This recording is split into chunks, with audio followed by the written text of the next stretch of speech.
Konnichiwa मिनासान, वाताशी वा राहुल देस। मेरा नाम राहुल है। मैं आज आपको N5 जो कि जापानीज का बिगनर लेवल है, उस लेवल का पहले लेसन नंबर 1 का पहला पैटर्न पैटर्न नंबर 1 आपको सिखाने वाला हूँ, जो कि हमारा पैटर्न है नाउन मनवा नाउन टू दिस। क्या है? नाउन मनवा नाउन टू दिस। इस पैटर्न का यूज हम एक शब्द को एक शब्द में एक्सप्लेन करने के लिए करते हैं। एक शब्द को एक शब्द में एक्सप्लेन करने के लिए करते हैं।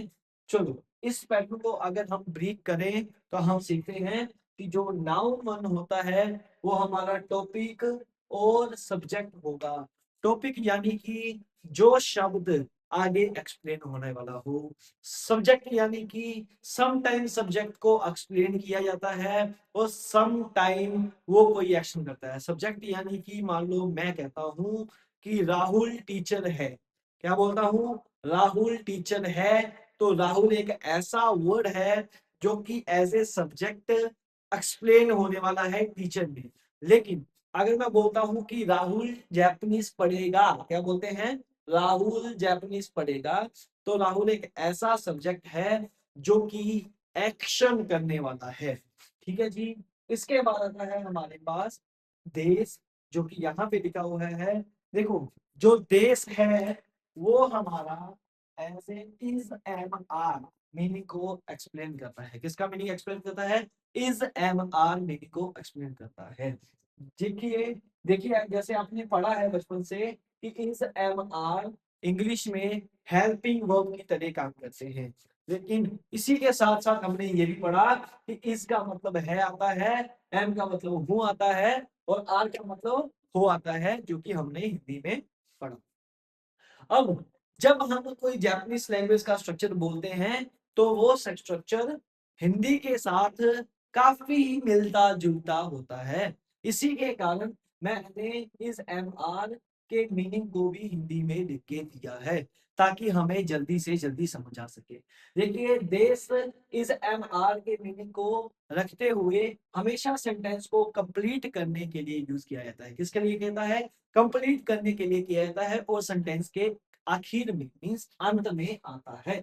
अब देखिए, जैसे कि इंग्लिश में is am are helping verb थे, लेकिन जापानीज में ये कोई हेल्पिंग वर्ब की तरह काम ना करके ये सेंटेंस के टेंस को बताते हैं। टेंस पॉजिटिव है, नेगेटिव है, इस टेंस को एक्सप्लेन करते हैं। जैसे हिंदी में हमारा है हो टेंस को बताता था, नहीं है past present future negative tense हो जाता था, राइट? ऐसे ही अब अगर हमारे पास आते हैं एक वर्ड जिसको मैं वाह पढ़ा था। जब मैंने सेंटेंस बोला कि वाता शिवा राहुल देश, तो मैंने इसको वाह पढ़ा था। मैं जानता हूं कि आपने जब हिरागाना हिरागाना को पढ़ा था, याद किया था, तो आपने इस अल्फाबेट को हा पढ़ा था। क्या पढ़ा था? हा पढ़ा था। ये हा लाइन का एक पहला अल्फाबेट था। अब जैसे कि लिखा है हार्ट इज अ पार्टिकल। अब जैसे कि हम जानते ही हैं, जैसे अभी मैंने इज एम आर की बात की, तो is am are Japanese English language में हेल्पिंग वर्ब की तरीका मीन्स जो इंग्लिश लैंग्वेज है उसमें सेंटेंस के कंटेक्स्ट को मीन्स सेंटेंस का मीनिंग क्या बताना चाहता है, उसका एक्चुअल में क्या कहना चाहते हैं हम सेंटेंस के बीच में, उसमें हेल्पिंग वर्ब हेल्प करते थे हमें समझने के लिए। ऐसे ही जापानीज लैंग्वेज में हमारे को पार्टिकल्स हेल्प करते हैं सेंटेंस को समझने के लिए। क्या करने के लिए?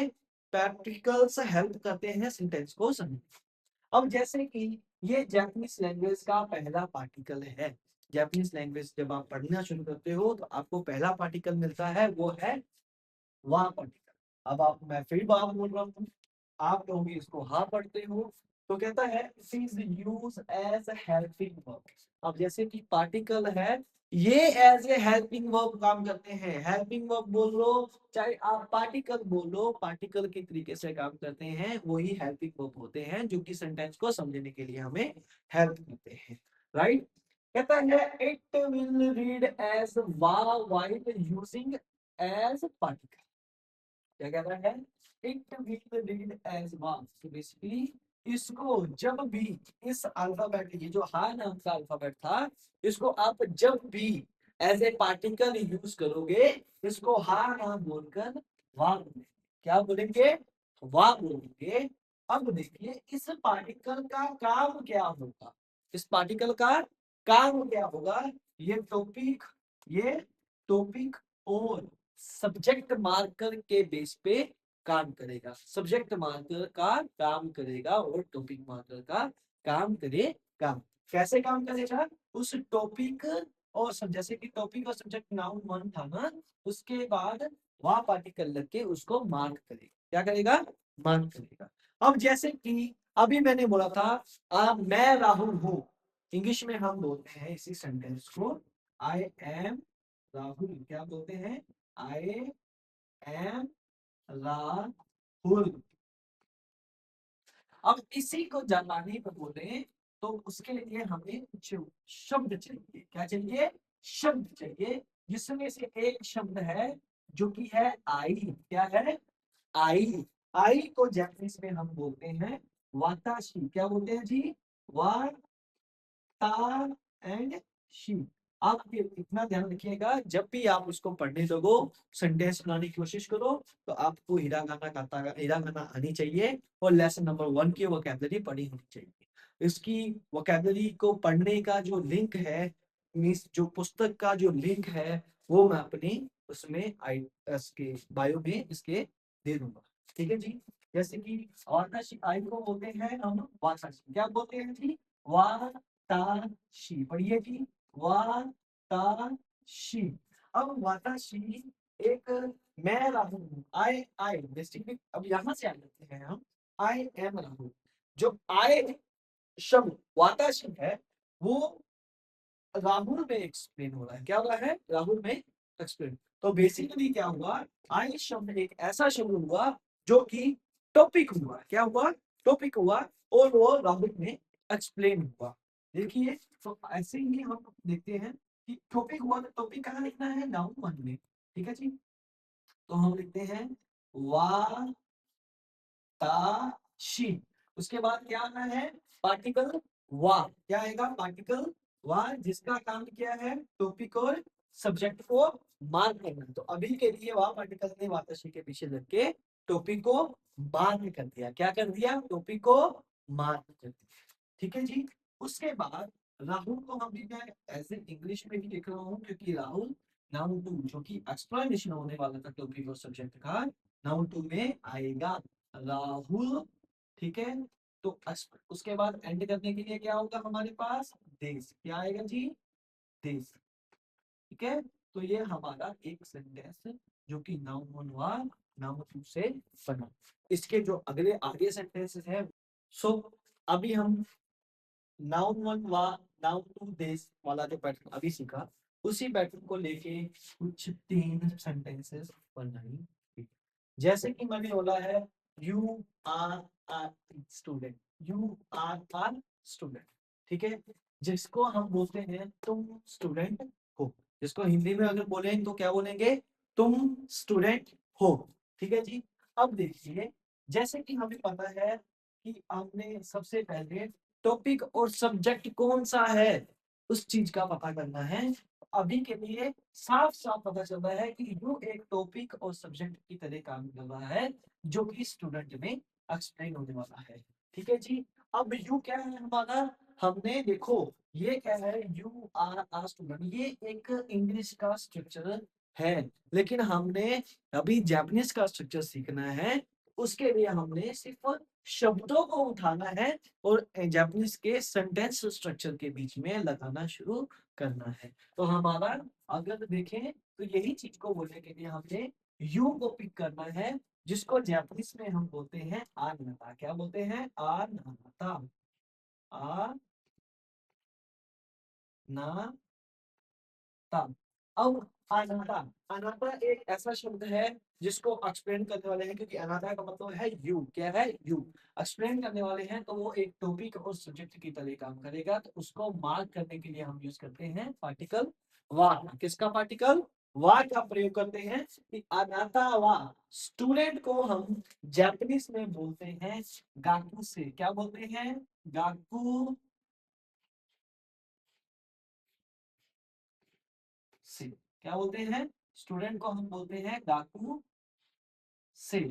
देश को एज इट इज रखा जाएगा क्योंकि आर है और इंग्लिश से पीछे आता है। तो ये क्या बना? अनाता वा गाकू से देश। देखिए हिंदी की तरह बनता है। अनाता का मतलब तुम, गाकसे का मतलब स्टूडेंट, देश का मतलब वो। वाह पार्टिकल का मीनिंग नहीं है। वाह पार्टिकल को जब भी आप कभी पैटर्न में सेंटेंस बनाते हो, आपको हिंदी में जब ट्रांसलेट करो तो आपको मीनिंग नहीं मिलेगा। नहीं मिलेगा क्योंकि इसका मीनिंग नहीं है। ऐसे ही एक दो पार्टिकल और है जिनका सेंटेंस ट्रांसलेशन करने के टाइम पे मीनिंग नहीं आता। तो क्या बना? अनाता वा गाकू से देश।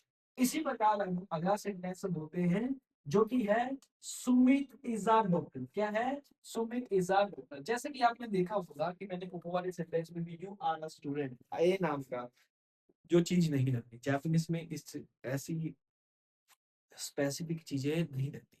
ठीक है जी। एक ऐसे ए वगैरह नहीं लगाया था। बहुत सिंपल सेंटेंस बोले जाते हैं। जैसे कि सुमित इज अ डॉक्टर। क्या लिखा है? Sumit is a doctor. तो सुमित क्या है? इस टाइम पे हमारा सब्जेक्ट है जो कि अब जिसकी एक्सप्लेनेशन हमने क्या देने वाले हैं? डॉक्टर है। क्या बोलने वाले हैं? डॉक्टर है। तो सुमित एक नया शब्द सीखते हैं अभी जो कि है सान। क्या है? सान। आप एक चीज का ध्यान दीजिए, कभी भी जापानीज जो है वो सान हमेशा नाम के पीछे लगाता है। वो क्यों लगाता है? जैसे कि हमारे पास इंग्लिश में मिस्टर, मिस और मिसिस का प्रयोग करते हैं, हम ऐसे ही हम जापानीज में नाम के पीछे मिस्टर, मिस एंड मिसिस का प्रयोग करते हैं। एक चीज का ध्यान रखना है, ये नॉर्मली जापानीज सान का यूज करते हैं क्योंकि जापानीज में हर पर्सन के साथ मोस्टली पोलाइट के साथ यूज बोला जाता है एज ए प्रोफेशन। तो हम जैसे बोल रहे हैं समाता या सुमित सान वाह। क्या बोल रहे हैं? सुमित सान। सुमित सान एक ऐसा सब्जेक्ट है जो कि एक्सप्लेन हो रहा है, तो इसलिए हम इसके साथ क्या लगाएंगे? वाह पार्टिकल लगाएंगे। क्या लगाएंगे? वाह। तो सुमित सान वाह। सो अभी क्या है, नाउन टू में हमारे पास क्या आना चाहिए? एक्सप्लेनेशन। तो सुमित सान एक ऐसा सब्जेक्ट होगी, एक्सप्लेन होगा, वाह पार्टिकल आ गया। नाउन टू क्या है? एक्सप्लेनेशन। तो यहाँ पे एक्सप्लेनेशन क्या है? डॉक्टर। क्या है? डॉक्टर। तो डॉक्टर को जापानीज में हम बोलते हैं ईशा। क्या बोलते हैं? ईशा। ईशा। नाउन टू ईशा आ गया। देश एज इट इज आ गया। देश एज इट इज आ गया। तो सुमित सांगवा ईशा देश। तो बेसिकली डॉक्टर जो था वो नाउन टू में है। ऐसे ही हम बोलते हैं Aman is a teacher. Aman is a teacher. तो अमन एक ऐसा शब्द है जो कि सब्जेक्ट की तरह काम कर रहा है, जिसको हम लिखेंगे नाउन टू में, नाउन वन में। तो हम क्या लिखेंगे? अमन सान। तो जैसे कि हम जानते हैं कि इसके बाद कौन सा पार्टिकल आना चाहिए? वाह पार्टिकल आना चाहिए। क्या आना चाहिए? वाह पार्टिकल। अमन सान वाह। डॉक्टर टीचर को हम क्या बोलते हैं? सेंसे। क्या बोलते हैं? सेंसे।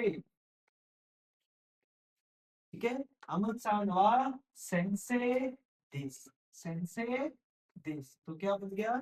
अमन सब्जेक्ट था, नाउन वन में आ गया। सेंसे टीचर एक्सप्लेनेशन थी, नाउन टू में आ गया। तो अमन सान वाह सेंसे दिस। आप एक चीज का ध्यान रखो, मैंने हिंदी से लिखा इसीलिए, देखो अमन सान टीचर है। अमन टीचर है। ऐसे ही सुमित सान डॉक्टर है। सुमित डॉक्टर है।